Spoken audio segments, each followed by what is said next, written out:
Səhər saatı. Sabahınız xeyir dəyərli dostlar, dəyərli dinləyicilər, həmçinin izləyicilər. Mən Xanlar Meteorun təqdimatında Səhər Saatı proqramını dinləyirsiniz. Bizi həmçinin izləyə bilərsiniz sosial şəbəkələrdən, Facebookdan və YouTubedan CBC FM Azərbaycan yazmaqla. Bugün televiziyalardan danışacağıq, mətbuatdan danışacağıq, cəmiyyətdən danışacağıq. Cəmiyyət televiziyalardan nə istəyir və televiziyalar cəmiyyətə nə verir? Ümumiyyətlə, mətbuat, hazırki mətbuat nə vəziyyətdədir? Bakı Vaxtı.az saytının baş redaktoru mənim dəyərli dostum Qalib İbrahimoğlu. Sabahınız xeyir, necəsiniz? Sabahınız xeyir, xoş gördük. Sağ olun. Səhər tezdən yaxşı deyək ki, yaxşı olsun. Ümumiyyətlə, cəmiyyət televiziyadan nə istəyir? Birinci ondan başlayaq ki, televiziya bugün informasiya əsrində yaşadığımız bir dövrdə təkcə əyləncə məskəni yox, eyni zamanda cəmiyyətin ictimai şüurunu formalaşdıran bir vasitədir. Keçək suala. Cəmiyyət televiziyadan nə istəyir və eyni zamanda televiziya cəmiyyətə nə verməlidir və nə verir? Birinci növbədə tamaşaçı olaraq, bir mətbuat nümayəndəsi olaraq birinci növbədə cəmiyyət televiziyadan operativ və obyektiv məlumatlar gözləyir. Yəni, hər hansı bir həyatımızda baş verən siyasi proseslər, sosial problemləri biz televiziyadan birinci növbədə obyektiv görmək istəyirik. Ancaq bu problemlər, bu proseslər şou xarakterli olanda artıq televiziyada bir növ tamaşaçı televiziyadan bir növ incik düşür, küsür. Televiziya həm də əyləncəli proqramlarla zəngindir. Müasir dövrümüzdə televiziyalar çoxdur. Azərbaycanda xüsusilə çoxluq təşkil edir və bu da rəqabətə gətirib çıxarır. Rəqabət də təbii ki, birinci növbədə televiziyalar verilişlərin dinamikliyində, operativliyində, gözəlliyindən irəli gəlir. Əyləncəli proqramlarda bəzən əyləncəli proqramlar belə insana nəsə verməlidir. Yəni təkcə hər hansı bir verilişə baxdım, verilişi izlədim, güldüm, ondan iş getməz. Yəni, yenə deyirəm, əyləncəli proqram insana nəsə öyrətməlidir.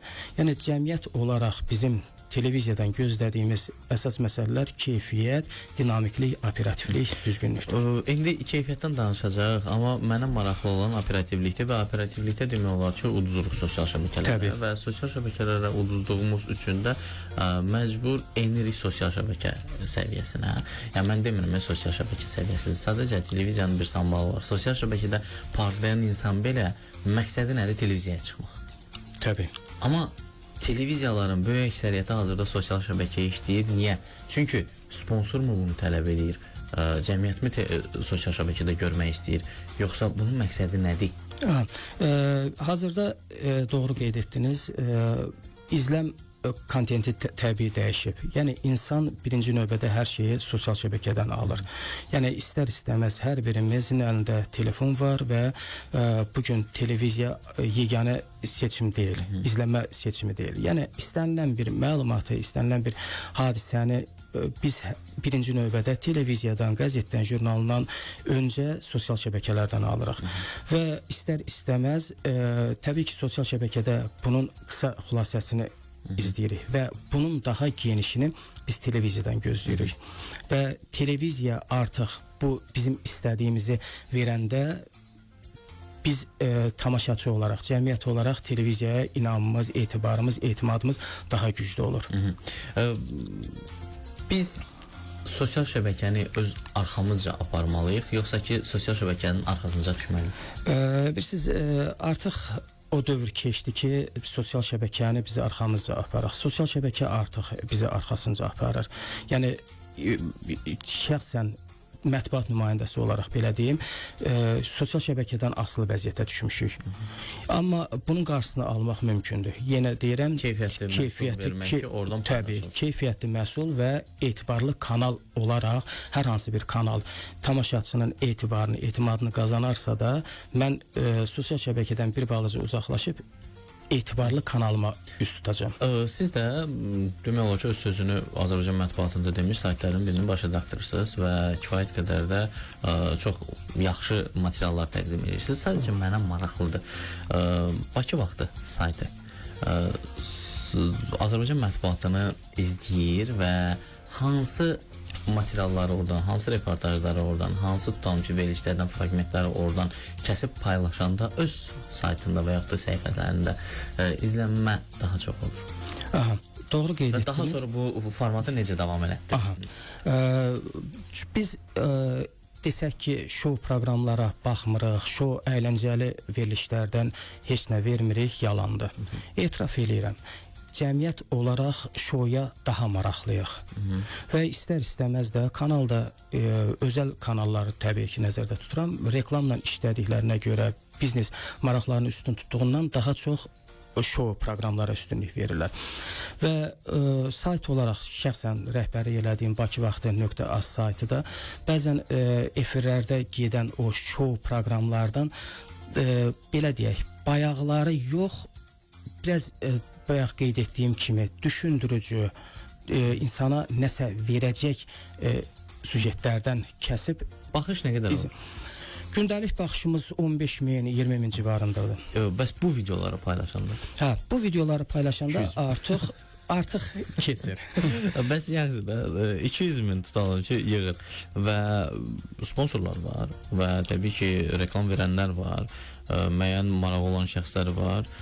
Deyirlərmi ki, ay qalib mənim bəlkə bu tərəfə, o bəlkə çox eləyək. O bəlkənin çox eləməyi də təbii ki məndən və təsisçidən asılıdır. Doğrudur. Təsisçi bəzən mən belə çoxluğa meyl eləyəndə təsisçi onun qarşısını alır. Hətta. O daha əladır.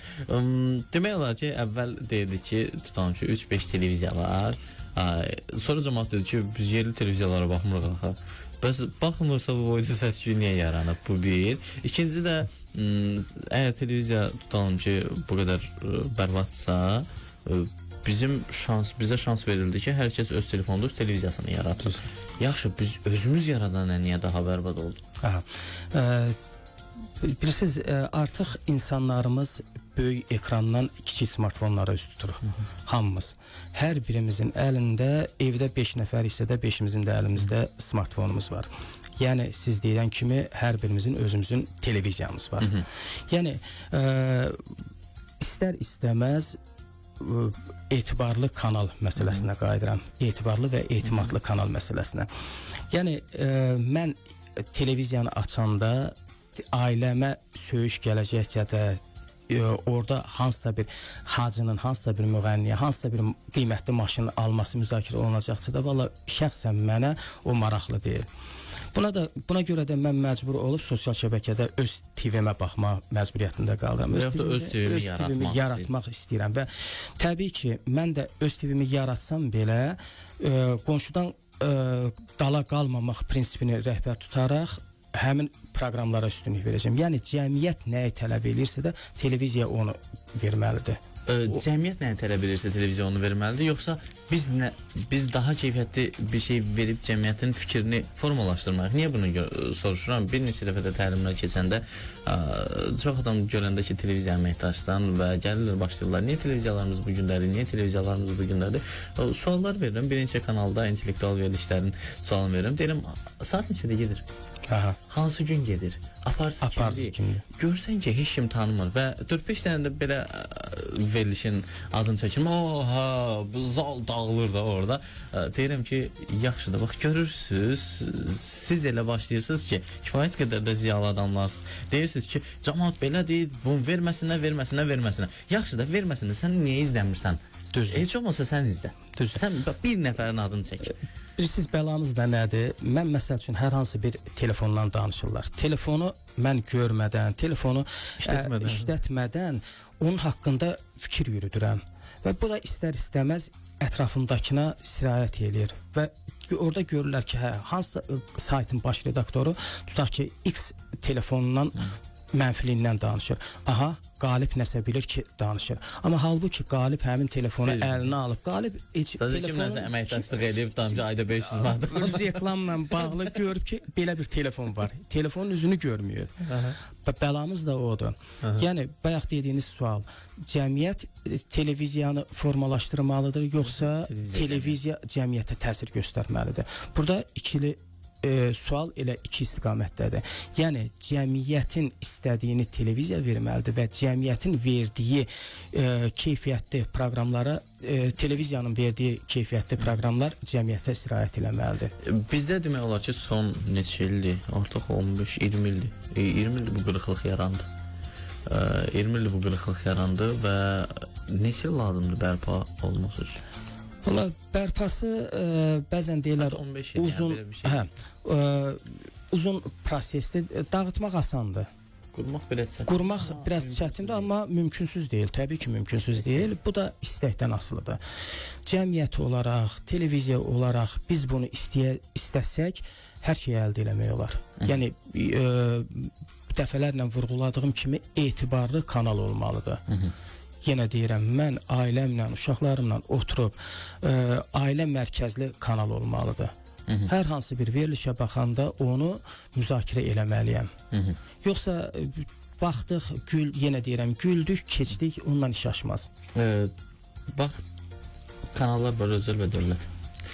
Mənə sadəcə maraqlıdır, bu saytlara da aiddir, informasiya portallarına da aiddir. Sizcə dövlət dəstəyi olmalıdır, yoxsa öz-özdən maliyyələşdirməlidir? Birinci növbədə mətbuat üçün reklam bazarı açıq olmalıdır. Yəni reklam bazarı açıq olsa, tutaq ki, mənim televiziyam var və mən reklam vericilərlə əməkdaşlıq eləyirəmsə də, təbii ki, onların istəkləri də var. Reklam verənlərin maraqları var, istəkləri var və onlar daha baxımlı verilişlərdə öz reklamlarını vermək istəyərlər. Amma məsələnin digər tərəfi də var. Mən keyfiyyətə daha çox üstünlük versəm, reklam verici həmin keyfiyyətli verilişlərə yönələcək. Bu da var. Reklam dediniz və reklam verən şəxs dediniz. Bizdə çox vaxtı böyük şirkətlər istiqaməti, heç böyük şirkətlər belə istiqaməti doğru seçə bilmir. Təbii ki, bir misal üçün ayaqqabı dükanıdır və yaxud da bir kostyum dükanıdır. Gətirir, sponsorluq eləyir. Uşaq verilişində. Hətta uşaq verilişinə baxırsan ki, yəni heç aidiyyatı yoxdur axı. Təbii. Yəni sadəcə orada hansısa bir və yaxud da tam ki, başqa bir komedi verilişinə. Komediyaya gedən insanlar kostyumda getmir. Düzdür. Yəni normalda bu kostyumda sərbəst getmirlər. Daha sərbəst geyimdə gedirlər. Sadəcə nədir? Orada çox bayağı zarafatlar edirlər və sosial şəbəkədə çox paylaşır. Düzdür. Artıq rəhbərinə də deyəndə ki, marketinqlə, PR-la məşğul olan bir mütəxəssisin ki, bəs biz gərək bu istiqamət seçək, deyir, pulu mən vermirəm. Düzdür. İndi biz nə eləməliyik? Necə eləməliyik ki, indi televiziya verir bunu. Bəs sən reklamı hara verirsən? Əsas məsələ də budur. Niyə və nəyə verməlisən pulu? O var. Qeyd etdiyimiz kimi reklamçılar da bəzən doğru addım atmırlar. Açıq etiraf eləyək. Yəni mənim şirkətim var. Yenə deyirəm, baxıram ki, siz demiş, hansısa bir komediya verilişində şit-şit zarafatlar eləyirlər. Amma həmin şit-şit zarafat verilən sosial şəbəkədə paylaşılır. Və istər-istəməz də sosial şəbəkədə paylaşılanda ortadan dınq hər hansı bir reklam çıxırsa da izləyici onu keçir, reklamı ötürür. Amma orada tutaq ki, qalibin şirkətin adı getsə də mənə fəxrdir ki, hansısa bir verilişdə reklamım getdi. Amma belə olmamalıdır. Yenə deyirəm, sadəcə olaraq o iri şirkətlərin, tək iri şirkətlərin yox, reklam vericilərin marketinqləri normal qaydada işləməlidirlər. Yaxşı, biz onlarla necə kontakta keçirik, necə işləyirik? Bax, sizə gəlirlər, reklam verirlər. Reklam verən şəxs deyir ki, tutalım ki, falan yerdən falan videonu paylaşanda çalış mənə orasan. Yoxsa ki, deyir ki, misal üçün də filan tədbirləri yazanda məni orasan. Yəni, daha çox hansı istiqamət və siz nə deyirsiniz? Siz birinci növbədə o reklam şirkətlər, reklam vericilərlə təlimlər keçirilməlidir. Yəni, istər televiziya və şirkətlər arasında əlaqə güclü olmalıdır. Yəni, mən reklam departamentləri arasında əməkdaşlıq güclü olmalıdır. Yəni, televiziyanın reklam departamenti də, şirkətin də reklam departamenti cəmiyyətin nə istədiyini, cəmiyyətə nə verəcəyini bilməlidir.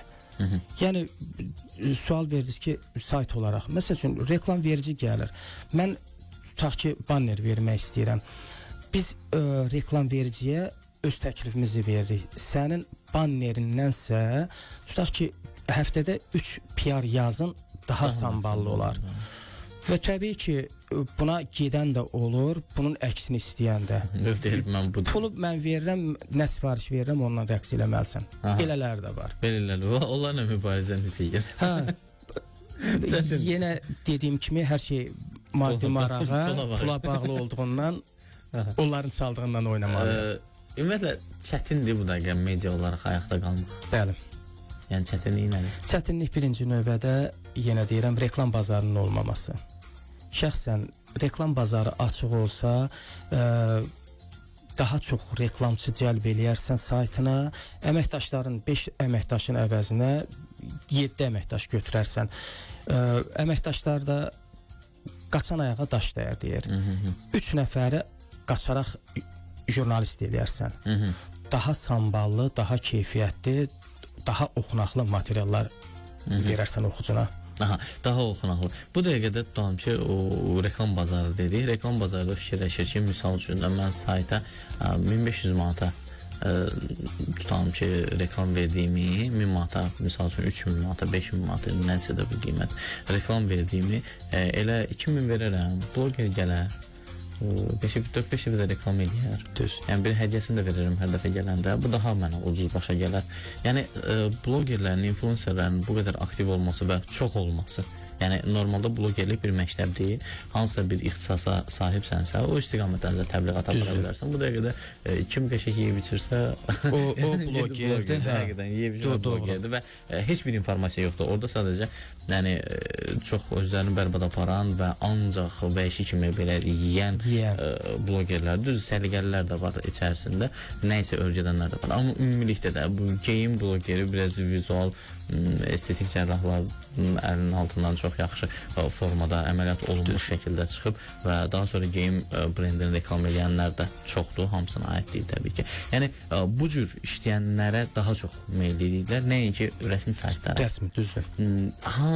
Yəni sizcə blogerlər artıq saytların və televiziyaların reklam bazarını öldürübmü? Təbii.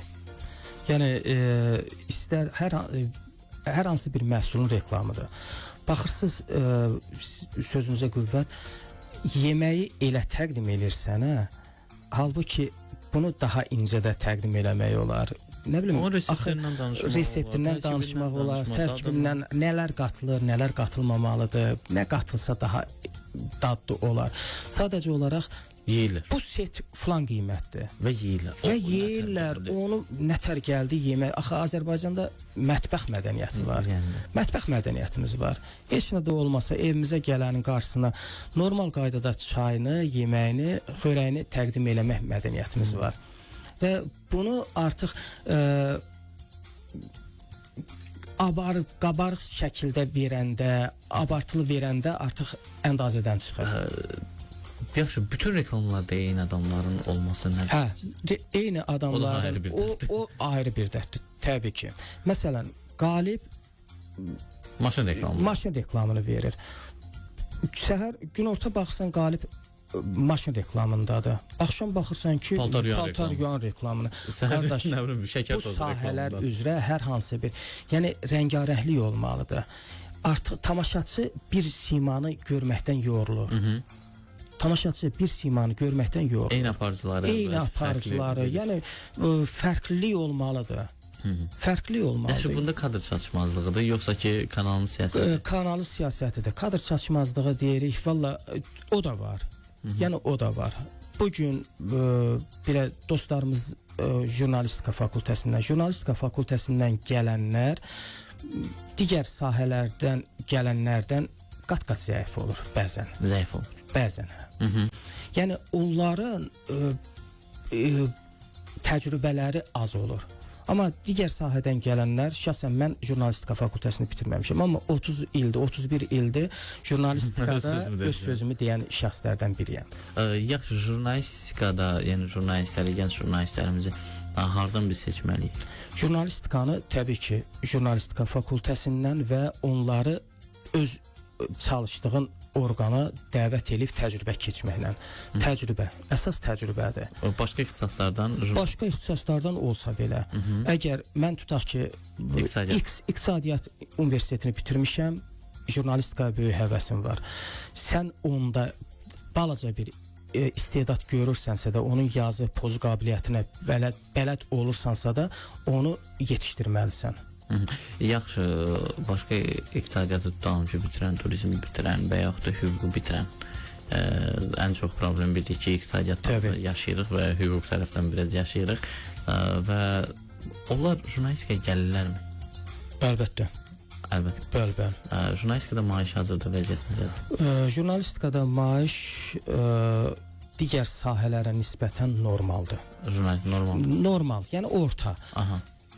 Tam şəxsən məni aldığım maaş bu dəqiqə qane eləmir. Amma məcburan. Aha. Başqa iş bacarmadığımdan, yəni o deyil ki, mən getsəm ac qalacağam, ailəm, uşağım acından öləsidir. Ən az təcrübəniz elə olduğunu gətirəcək. Təbii o var. Amma jurnalistikada bugün istədiyin maaşı ala biləcəyin olmalıdır. Bir ara televiziyalarda demək olar ki, kim efirə çıxırdısa, müxbir kim görünürdüsə, kim danışırdısa, hətta kadr arxası belə görünməyən simalar var idi ki, çox məşhur idi bir ara və hər kəs onlara inanırdı.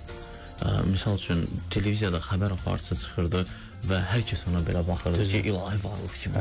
Yəni onu çöldə görəndə qaçıb gedib şəkil çəkdirirdilər. Yəni deyirlər, "Falan kəs deyib bu xəbəri." Bu yalan ola bilməz. Amma indi xəbər aparıcılarına da demək olar ki, böyük əksəriyyətinə inam qalmayıb. Televiziya aparıcılarına da inam qalmayıb. Yəni bu nədəndir? Əlçatanlıq olmasıdırmı? Yoxsa ki, misal üçün onların özlərini daha sonra sosial şəbəkədə like etmək üçün daha bayağı aparması o məsələyə gəlirdim. Yəni xəbər aparıcısı evimizin əziz qonağı olmalıdır. Yəni əvvəllər olduğu kimi. Yəni bu yaxşı xəbəri də bizə tutaq ki, Xanlar Mehdiyevdən almalıyıq. Pis xəbəri də. Sadəcə olaraq indi sizin üzərinizdə dayanırıq. Xanlar Mehdiyev biraz tanınandan sonra sosial şəbəkəyə keçir.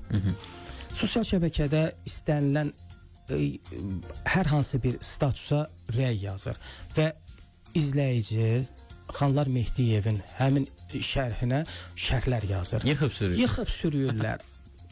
Bizdə də bilirsiniz necədir? Məsəl üçün mən hər hansı bir status yazıram. Birinci rəy yazan kütləni öz arxasınca aparır. Mənim statusum qalır kənarda.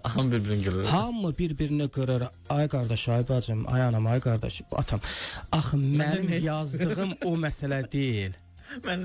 Mənim yazdığım o məsələ deyil. Sadəcə olaraq tutaq ki, X mənim statusuma, məndən xoşu gəlmir, mənim statusuma rəy yazıb ki, qalib budur. Axı qalibin yazdığı başqa bir məsələdir. Burada məni niyə söyürsünüz? Bu da var. Əlçatanlıq dediniz. Yəni əvvəllər təbii ki, bir kanal idi, Azərbaycan televiziyası idi və bizim diktorlarımız bizim üçün 10 il bundan 10 il əvvələ qədər olsun. 15 il əvvəl olsun. Təbii, kanalların rəqabət apardığı. Kanalların rəqabət apardığı, informasiyanın bolluğunda, informasiya indi daha çoxdur. Onu deyim, amma təqdim eləməsi var. Məsəl üçün xəbər aparıcıları sonradan keçirlər sosial yönlü verilişlərə, şou qatıb tamaşaçıya təqdim eləyəndə artıq bir balaca əvvəlki o aparıcılarda, əvvəlki dediyimiz onsuz da yəni yenə də gündəmdədirlər. Sadəcə xəbərlərdən biraz uzaqlaşıblar. Mən xəbər istiqamətində danışmaq istəyirəm.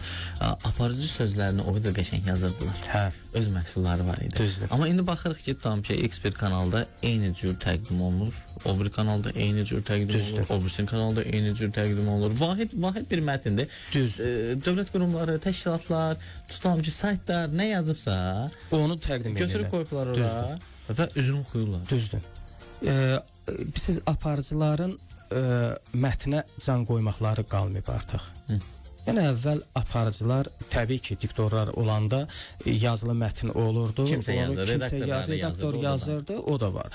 Aparıcılar bayaq qeyd etdiyiniz kimi 10 il, 15 il əvvəl aparıcılar öz replikalarıyla tamaşaçını cəlb edirdi. Bir kəlmə söz deyirdi. onunla tamaşaçının zövqünü tuturdu. Tamaşaçıya xoş gəlirdi həmin veriliş ki, Xanlar Mehdiyev filan məsələyə filan reaksiya verdi, replikasını verdi. Nə dedi? Axırda. Yəni bu da var.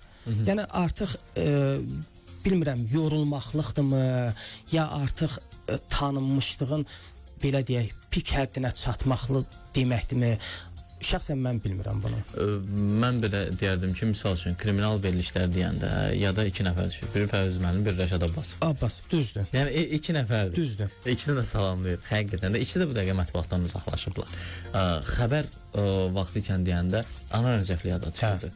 Anar Nəcəfli deyəndə xəbər, Anar Nəcəfli. Baxmalıyıq. Yəni öz stilini qoymuşdu Anar. Bəli. Elvin Basqalı təbii ki, hamısının məsəl üçün Aynis iç xəbərdə Ləmanın Kəmalə xanımın onların hamısının özünün tamaşaçısı var idi. Özlərinin izləri var idi.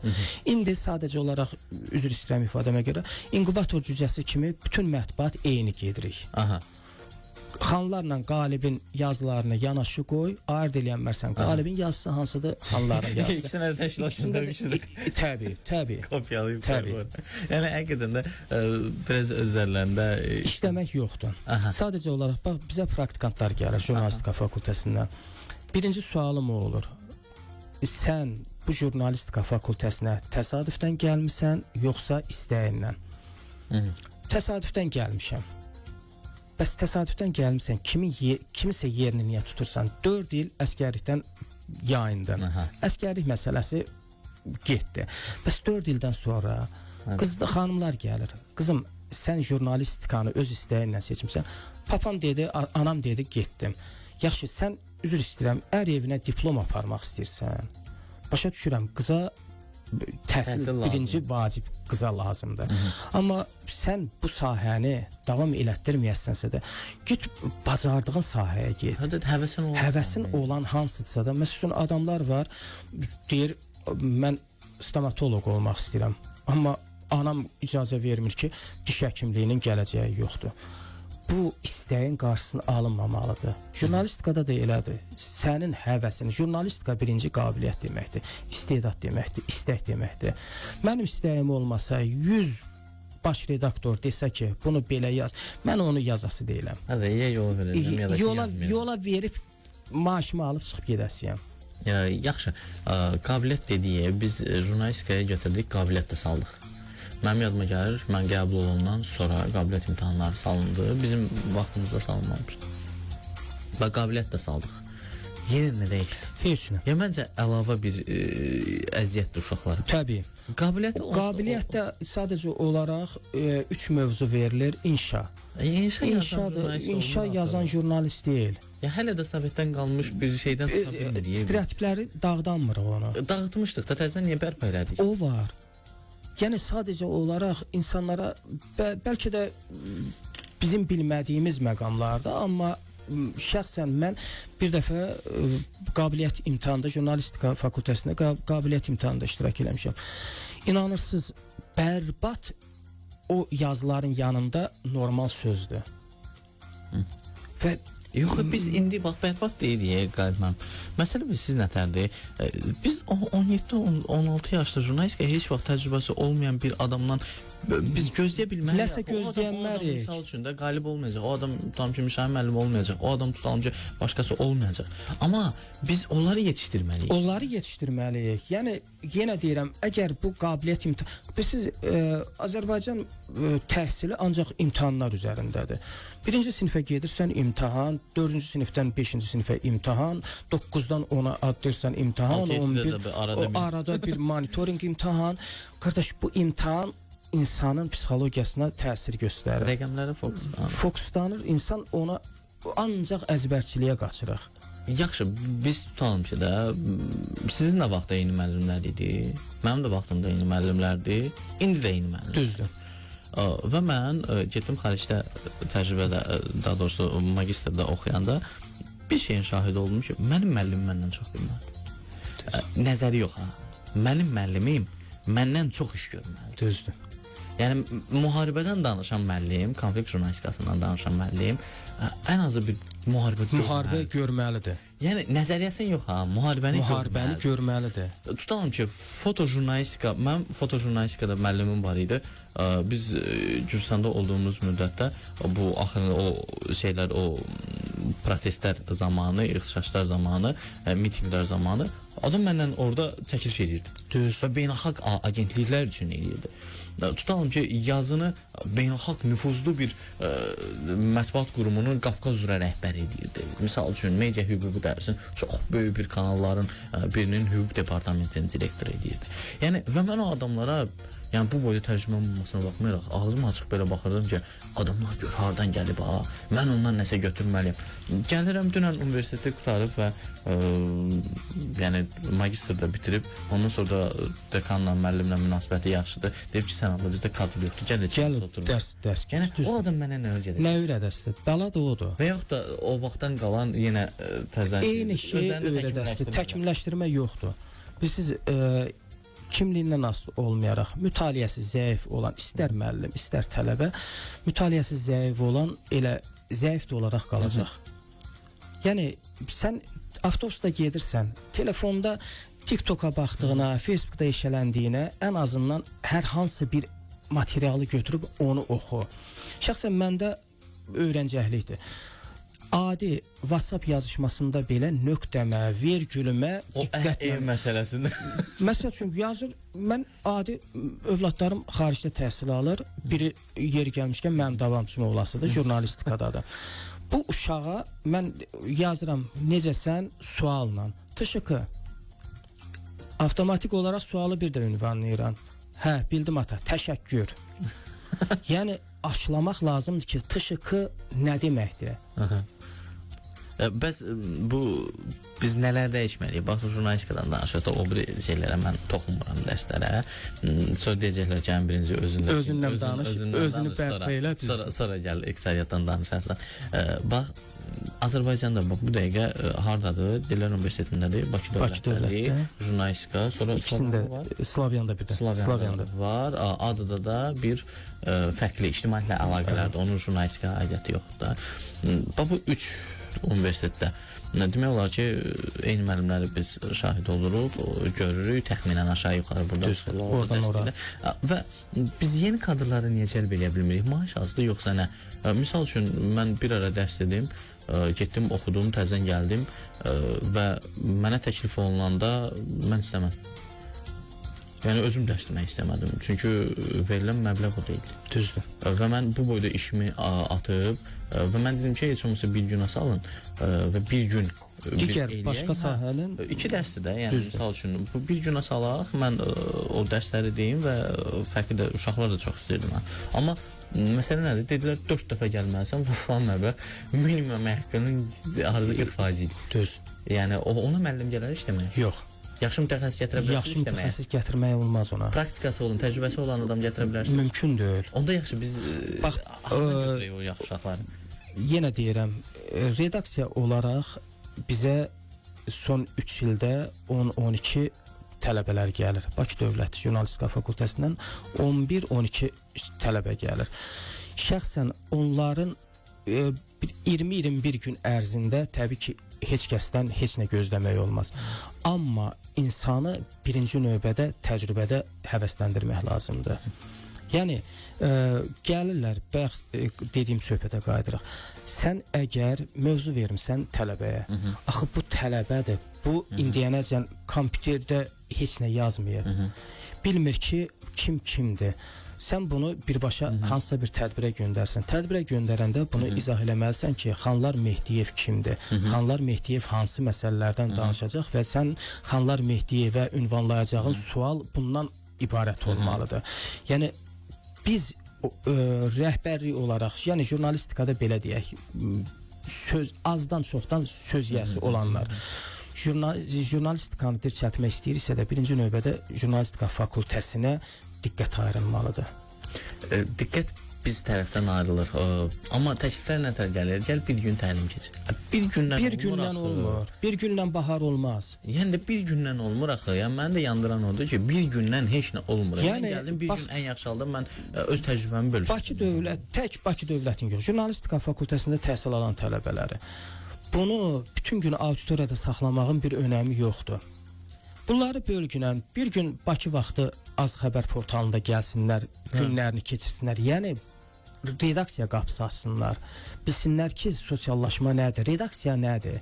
Şurası ki, əvvəlki də vaxt öyle. Mənim yadıma gəlir ki, mən tələbə olanda gedirdim qapı-qapı yalvarırdım ki, qurban olum, mənə pul vermə, amma mən gəlim nəsə oturum. Mən dedilər ki, diplomun yoxdur. Diplomu da aldım, getdim, dedilər təcrübən yoxdur. Yaxşı, mənim diplomum yoxsa da nə eləməliyəm? Mən öyrənmək istəyirəm. İndi biz yalvarırıq ki, biz redaksiya olaraq, şəxsən baş redaktor olaraq mənim təcrübə keçmək həvəsim var. Əlbəttə hamının bu dəqiqə həvəsi var. Kadr yetişdirmək istəyirəm. Hamı bu dəqiqə kadr yetişdirmək istəyir, amma real vəziyyət nəyi tələb edir? Blogerliyə daha çox üstünlük verirlər, daha rahat pul qazanırlar. Yəni mən adamlar tanıyıram, valla demək olar ki, ikinci kursdur. Yəni qəşəngdə pul qazanır, deyir ki, nə edirəm bunu? Mən gedib nə edəcəm? 600 manat işləyəcəm. Siz nə eləmisiniz ki, mən də onu eləyəm?